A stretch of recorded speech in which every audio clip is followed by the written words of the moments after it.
아멘. 아멘.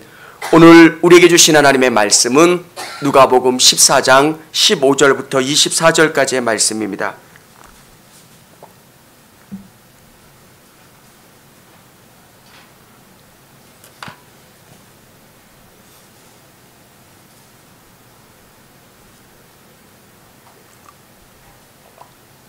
제가 한 절 읽고 우리 성도님들이 한 절 읽도록 하겠습니다. 다 찾으셨어요? 오늘 너무 더우셔서 힘이 다 빠지신 것 같아요. 함께 먹는 사람 중에 하나가 이 말을 듣고 이르되 무릇 하나님의 나라에서 떡을 먹는 자는 복되도다 하니 이르시되 어떤 사람이 큰 잔치를 베풀고 많은 사람을 청하였더니 잔치할 시각에 그 청하였던 자들에게 종을 보내어 이르되 오소서 모든 것이 준비되었나이다 하매 다 일치하게 사양한 한 사람은 이르되 나는 밭을 샀음에 아무래도 내가 보아야겠으니 청컨대 나를 양해하도록 하라 하고 또 한 사람은 이르되 나는 소 5거리를 샀음에 시험하러 가니 청컨대 나를 양해하도록 하라 하고 또 한 사람이 이르되 나는 장가 들었으니 그러므로 가지 못하겠노라 하는지라. 종이 돌아와 주인에게 그대로 고하니 이에 집주인이 노하여 그 종에게 이르되 빨리 시내의 거리와 골목으로 나가서 가난한 자들과 몸 불편한 자들과 맹인들과 저는 자들을 데려오라 하니라. 종이 이르되 주인이여 명하신 대로 하였으되 아직도 자리가 있나이다. 주인이 종에게 이르되 길과 산울타리가로 나아가서 사람을 강권하여 데려다가 내 집을 채우라. 내가 너희에게 말하노니 전에 청하였던 그 사람들은 하나도 내 잔치를 맛보지 못하리라 하였다 하시니라. 아멘. 할렐루야. 우리 성도님들 주님의 이름으로 축복합니다. 오늘 너무 더우셔서 복음이 전파되는 것, 이것은 하나님이 일하시고 하나님이 역사하시는 것. 이슬람 지역에 복음이 전파되는 걸 보면 그게 사람들의 계획과 사람들의 방법이 아니라 하나님의 강권적인 역사들이 행하여질 때가 너무 많아요. 이슬람 지역에서 복음을 전한다는 것, 이건 거의 불가능한 일이에요. 예전에 사우디에서 일을 하셨던 분들이 어디서 예배드렸냐면 사막을 이렇게 파고 땅을 파고 그 위에다 그 포장을 덮고 다시 흙을 덮은 다음에 그 안에서 예배드리셨대요. 사막 한가운데서.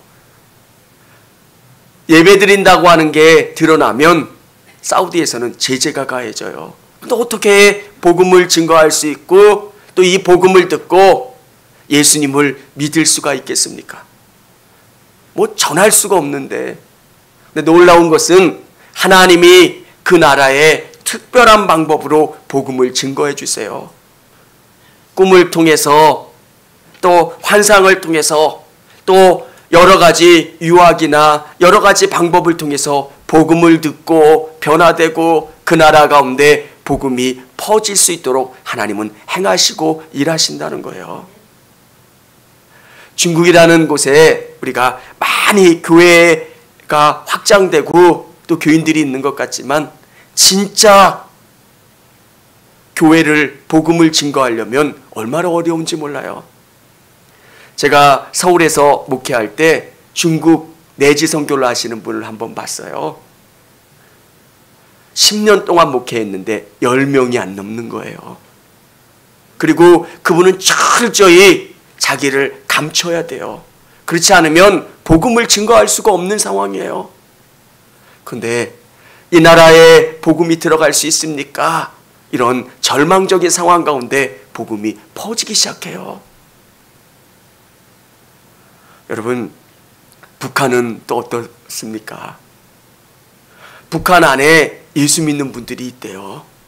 그리고 그 나라에 있는 북한 안에 있는 기독교인들이 한국 성도들을 위해서 기도하고요. 또 그 나라가 복음될 수 있도록 하나님 앞에 기도한다는 것. 우리 텃밭을 보면 그런 생각을 해요. 아, 우리 꽃씨를 안 뿌렸는데 언제 꽃이 자라났지? 언제 채송화를 뿌리지 않았는데, 분꽃 씨를 뿌리지 않았는데 이 씨가 어디서 나온 거야?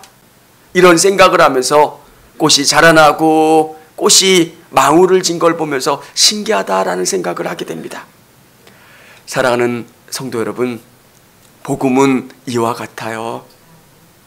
우리가 어떻게 노력하고 애쓰는 것도 있겠지만 하나님이 독특한 방법을 통해서 복음을 증거하게 해주시고요, 사람들을 움직여서 이 복음을 듣도록 역사해 주신다는 거예요.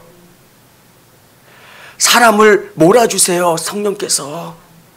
이게 하나님의 방식이에요. 내가 다 일한 것 같고, 내가 복음을 증거한 것 같고, 내가 애쓴 것 같지만 하나님이 일하시는 교회는 하나님이 역사하세요. 이게 하나님이 일하시는 방법입니다. 저는 바울의 인생을 보면서 그런 생각을 해요. 야, 정말 하나님이 일하신다. 여러분, 바울이 회심한 다음에 바울은 광야에서 기도하고 3년여의 시간을 보냅니다. 그런데 그 바울을 누가 알아주는 사람이 있었을까요? 예전에 스데반을 죽였던 사람을 누가 알아줄까요? 아무도 안 알아줘요. 저 사람 예전에 스데반 죽였던 사람인데 그가 복음을 증거할 수도 가르칠 수도 없었을 거예요. 그가 혼자 묵묵히 숨어 지내는 그 시간이 지난 다음에, 10여 년의 시간이 지난 다음에 바나바를 통해서 바울을 안디옥 교회로 끌어들입니다. 그리고 함께 공동 목회를 해요. 바나바가 없었으면 바울이 존재하지 않았을 거예요. 그를 알아보고 그를 끌어들여서 함께 공동 목회를 합니다. 그리고 그가 선교사가 되어야 되겠다는 성령의 감동으로 말미암아 선교를 떠납니다. 바울이 생각했던 복음의 터전은 아시아입니다. 그가 경험했던 세계는 아시아예요. 하나님이 이 아시아에서 복음을 증거하도록 나를 붙잡아 주셨다. 그런데 1차 전도 여행을 한 다음에 바울과 바나바가 그만 다투는 일을 경험하게 됩니다. 그래서 바나바가 떠나는 그 반대편으로 가다가 어느 지점에서 그는 성령의 감동으로 말미암아 유럽에 복음을 증거하게 됩니다. 일이 바뀌기 시작해요. 그리고 그곳에서 복음을 증거되고 복음이 확장되는 일들을 경험합니다. 모두가 다 성령이 사람들을 움직이시고 일하시는 것. 사랑하는 여러분, 오늘 우리가 할 수 있는 것은 성령님께 붙들려서 하나님의 말씀을 듣고요, 최선을 다해서 살아가는 것. 그 말씀을 신실하게 의지하고 그 말씀을 따라 나가는 것. 그러면 여러분을 통해서 일하시는 분은 하나님이세요.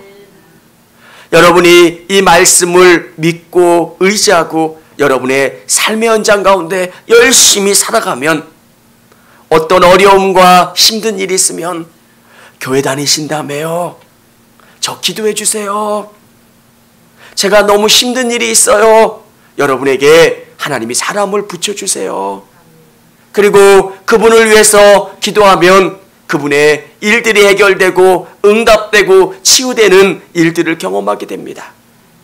그래서 진짜 하나님의 복음이 여러분을 통해서 퍼져나갈 수 있도록 하나님은 일하시는 줄을 믿으시기를 바랍니다. 여러분을 통해서 하나님 일하세요. 저는 복음을 증거하면 큰 이 글씨를 들고 메가폰을 들고 예수 믿으세요, 이렇게 해야 복음이 증거되는 줄 알았던 적도 있습니다. 그런데 성경은 뭐라고 이야기하냐면 여러분을 그리스도의 편지다. 그리스도의 향기다. 여러분이 존재하는 것 자체가 여러분에게 향기를 바라는 거예요. 뭐 제가 이렇게 멋지지도 않는데요. 제가 대단하지도 않는데요. 여러분이 서 있으면 예수 냄새가 나는 줄을 믿으시기를 바랍니다. 아멘. 여러분의 미소를 통해서, 여러분의 삶을 통해서 그리스도가 보여지고요, 읽혀지고요, 전해지는 것. 그래서 우리는 이 복음을 증거할 때 두려워하지 않으셨으면 좋겠어요. 내가 전한 복음이 10년이 지난 다음에 싹이 날 수도 있고요, 20년이 지난 다음에 싹이 날 수도 있는 거예요. 하나님이 이 복음을 그 사람에게 들려줬을 때 다른 곳에서 또 열매 맺게 해주실 수도 있어요. 근데 우리는 이것에 대해서 두려워하지 말아야 돼요. 오늘 예수님이 이 복음을 증거하는 이 내용이 들어 있습니다. 유대인들은 예수님이 전하는 이 복음이 못마땅했어요. 뭔가 메시아라고 하는데 저들이 가르치는, 예수님이 가르치는 그 복음이 달랐어요. 그래서 정말 이 예수님을 어떻게 하면 함정에 빠뜨릴까 생각해서 안식일 날 예수님을 초청합니다. 그리고 예수님 앞에 병 걸린 사람, 수종병이라고 성경은 기록되어 있는데 이 피가 너무 많이 이렇게 수분이 있고 그래서 퉁퉁 붓고 썩는 질병입니다. 이 수종병 들린 사람에게 이들은 예수님을 시험하려고 이 사람을 데리고 왔고 고쳐보라고 이야기합니다. 여러분, 율법은 사랑인 거예요. 율법의 목적은 하나님의 사랑이고요, 또 사람을 사랑하는 그 사랑이 느껴져야 돼요. 그런데 우리는 하나님을 사랑한다고 이야기하면서 이 율법을 가지고 사람들을 정죄해요. 하나님이 율법을 만들어 놓으신 목적은 이 율법을 통해서 우리가 죄를 깨닫고 하나님을 더 의지하기를, 하나님을 사랑하고 사람들을 사랑하게 하시는 목적이 율법의 목적이에요. 근데 유대인들은 이 율법을 가지고 자기네 나름대로 해석을 해서 이 율법을 사람들을 비난하는 도구로 썼다는 거예요.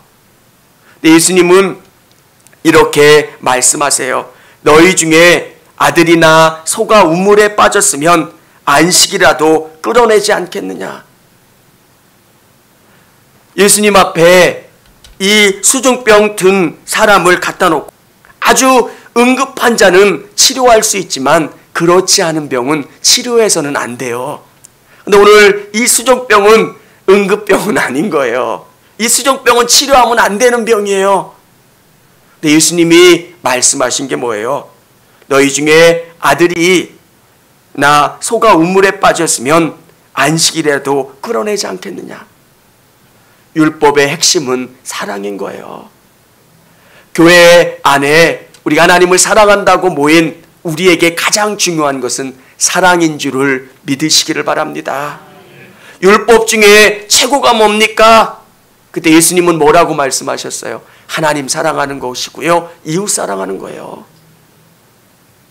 내 안에 사랑이 없고 누군가를 비난하고 정죄하는 것이 가득 찼다면 내 안에 예수님에 대한 믿음이 조금 초점을 잃어 있다는 것. 우리의 믿음의 열매는 사랑인 거예요. 우리가 믿음이 좋아지면 좋아질수록 하나님을 더 사랑하게 돼요. 그냥 관념적인 사랑이 아니라 넘치는 사랑, 어떻게 할 수 없는 그 사랑이 내 안에서 막 샘솟아요. 그리고 하나님을 사랑하고 사람들이 너무 좋아지는 거예요. 하나님이 사랑하는 그 사람들. 우리가 어떤 일에 구제를 할 때 여러분의 의인의식으로 구제하지 않으셨으면 좋겠습니다. 내가 착한 사람이야. 그거는 성경적이지 않은 거예요. 내가 누군가를 도울 때 어떤 마음으로 사랑하는 거냐면 예수님이 사랑한 사람이기 때문에, 예수님이 나를 사랑하셨기 때문에 나도 그 사람을 사랑하는 거예요. 그 다음에 예수님이 높은 곳에 있는 사람들에게 대해서 뭐라고 말씀하시냐면 그들을 비난하세요. 높은 곳에 있는 사람은 낮아지게 된다는 것. 신앙은 높아진 사람들이 들어가는 게 아니에요. 신앙은 좁은 문으로 들어가는 거예요.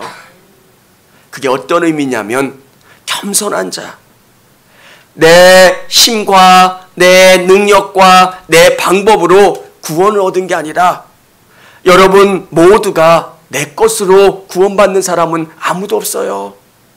여러분이 많은 헌금을 했을지라도, 교회를 위해서 애썼을지라도 내가 구원받는 것은 주님의 은혜입니다. 나만 장군이 구원받을 수 있었던 것, 치료받을 수 있었던 것은 그가 가지고 있었던 모든 계급장을 띠고 그의 군복을 벗은 다음에 요단강으로 들어가 7번 씻은 다음에 나음을 경험했던 것처럼 진정한 구원은 내가 없어지는 거예요. 오늘 예수님은 이 말씀을 들려주세요. 그러니까 뭔가 시끄러운 것 같으니까 한 사람이 이렇게 이야기합니다. 15절 우리 한번 같이 읽어보겠습니다.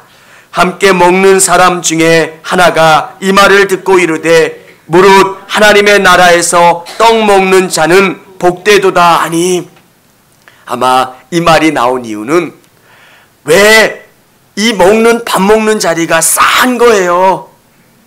예수님도 목적을 갖고 말씀하시는 것 같고 바리새인들도 무슨 목적이 있는 것 같아서 분위기가 싸해요. 그래서 이 사람은 하나님의 나라에서 떡 먹는 자는 복되도다, 뭔가 이런 의미 있는 이야기를 합니다. 사랑하는 성도 여러분, 하나님께서 우리에게 들려주시는 목적이 뭡니까? 하나님께서 진짜 이 천국잔치를 만들어 놓으셨고요.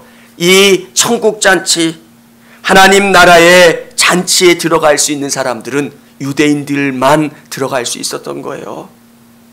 하나님이 선택한 아브라함의 씨, 그리고 이 잔치를 초청해 놓으시고 마련해 놓으신 하나님이 준비한 그 사람만 그 잔치에 들어갈 수 있었다는 거예요. 우리는 그 잔치에 들어갈 수도 없는 사람이었어요. 그런데 오늘 예수님께서 오셔서 이 담을 다 허시고 모든 사람들이 이 안에 들어올 수 있도록 이 복음의 문을 열어놓으신 줄을 믿으시기를 바랍니다. 사랑하는 여러분, 이 잔치에 초청된 사람들, 우리가 유대 문화를 알아야 이 잔치라고 하는 것을 조금 더 쉽게 이해할 수 있습니다. 우리 문화는 청첩장을 자기네들이 날짜를 다 잡아놓고 청첩장을 주고 초청하는 부분이지만 유대 문화에서는 초청하겠다고 이야기합니다. 그 다음에 내가 참석하겠노라고 이야기하면 다시 그 사람에게 사람을 보내서 다시 초청하는 겁니다. 이 초청이라고 하는 개념보다 더 맞는 개념은 약속한 겁니다. 내가 그 잔치에 참여하겠습니다. 이렇게 참여에 승낙한 사람들, 그 사람들이 종을 통해서 그 잔치에 초청을 받았을 때 이들이 이야기하는 것이 뭡니까? 17절에 잔치 시각에 그 청하였던 자들에게 종을 보내어 이르되 오소서 모든 것이 준비되었나이다 하매 준비가 다 되었다는 거예요. 그때 18절에 뭐라고 됩니까?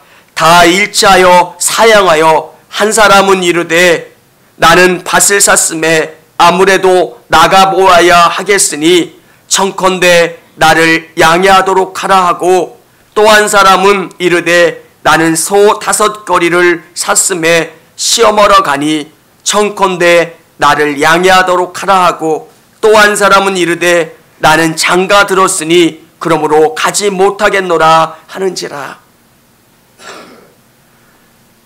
천국의 잔치, 구원의 잔치가 이루어졌는데 이 사람들이 이야기하는 겁니다. 이 변명하는 이야기가 뭡니까?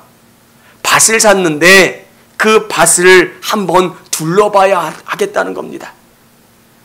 종을 시켜서 그 밭을 샀을 텐데 그 종이 그 밭을 얼마나 꼼꼼히 살펴봤겠습니까? 이 밭의 토질이 어떻고 이 밭이 어떤가 꼼꼼히 살펴본 다음에 그 밭을 샀을 겁니다. 5결이라고 하는 것은 10마리의 소를 샀는데 그 소가 어떤지 아마 종이 잘 살펴보고 샀을 겁니다. 그리고 계약은 다 체결된 다음에 어떻게 바꿀 수도 없는 상황일 겁니다. 그런데 이 사람은 이 소를 보아야 되겠다라고 이야기하면서 못 오겠다는 겁니다. 또 한 사람은 장가 들었다고 가지 못하겠다고 이야기합니다. 사랑하는 성도 여러분, 우리에게 예수님이 초청하세요, 우리를. 그러면 여러분이 그 초청에 응답하시고 이 천국잔치에 다 참여할 수 있는 여러분 되시기를 바랍니다. 이 잔치라는 단어는 뭡니까? 이 안에 진짜 풍성함이 있다는 거예요. 배부름이 있고요, 즐거움이 있고요, 기쁨이 있는 곳이 이 천국잔치입니다. 인생을 살다 보면 답답할 때도 있고요, 낙심될 때도 있고요, 힘들 때도 있습니다. 이 잔치에 참여해서 쉼을 얻는 거예요. 예수님 만나면 내 인생의 문제가 해결될 수 있는 거예요. 성경은 이렇게 이야기해 주고 있습니다. 무거운 짐진 자들아 다 내게로 오라. 얼마나 우리 인생에 문제가 있습니까? 무거운 짐이 있습니까? 힘듦이 있습니까? 먹어도 채워지지 않는 갈증과 배고픔이 있습니까? 오늘 예수님께서는 우리를 초청하시고 그 잔치를 통해서 여러분이 기뻐하시고 또 그 잔치를 통해서 여러분이 배부르시고 여러분이 즐거워하실 수 있기를 주님의 이름으로 축원합니다. 오늘 예수님은 우리를 초청하고 계시고요. 유대인들은 그 초청을 다 거부했습니다. 이 초청에 거부한 이 잔치가 오늘 우리에게 온 것인 줄을 믿으시기를 바랍니다.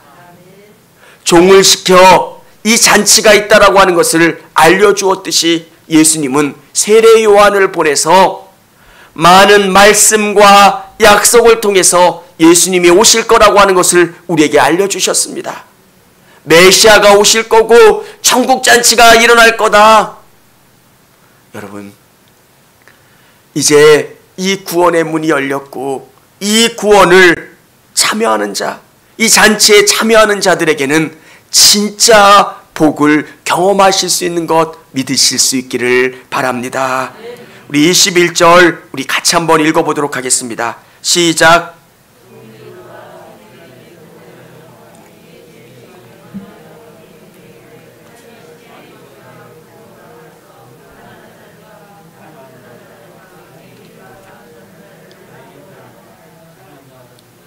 아멘. 우리가 누구입니까? 주인에게 고하되 이에 집주인이 노하여 그 종에게 이르되 빨리 시내의 거리와 골목으로 나가서 가난한 자들과 몸 불편한 자들과 맹인들과 저는 자들을 데려오라 하니라. 우리는 다 이렇게 부족한 자들입니다. 여러분,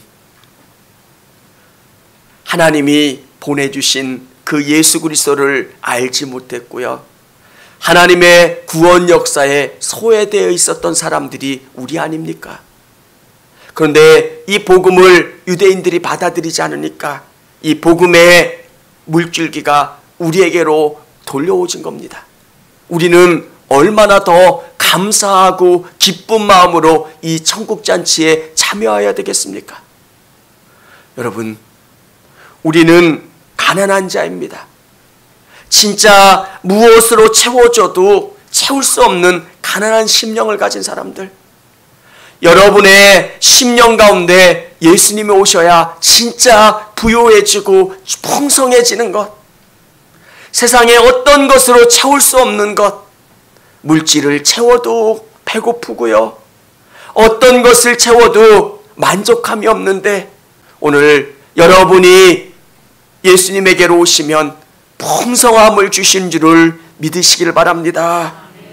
또 그 예수님이 오셔서 불편한 자들, 이 땅에서 불편한 삶을 살아가는 사람들, 건강한 것 같지만 이 땅에 잘 적응하지 못하는 사람들, 그 사람들이 우리입니다.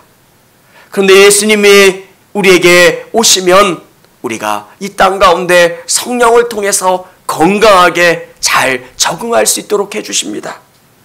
맹인되는 자, 저는 자, 성령이 우리 가운데 오시고 예수님이 보여주실 때만 우리가 이 땅 가운데 힘을 얻고 충만한 가운데 거할 수 있는 것.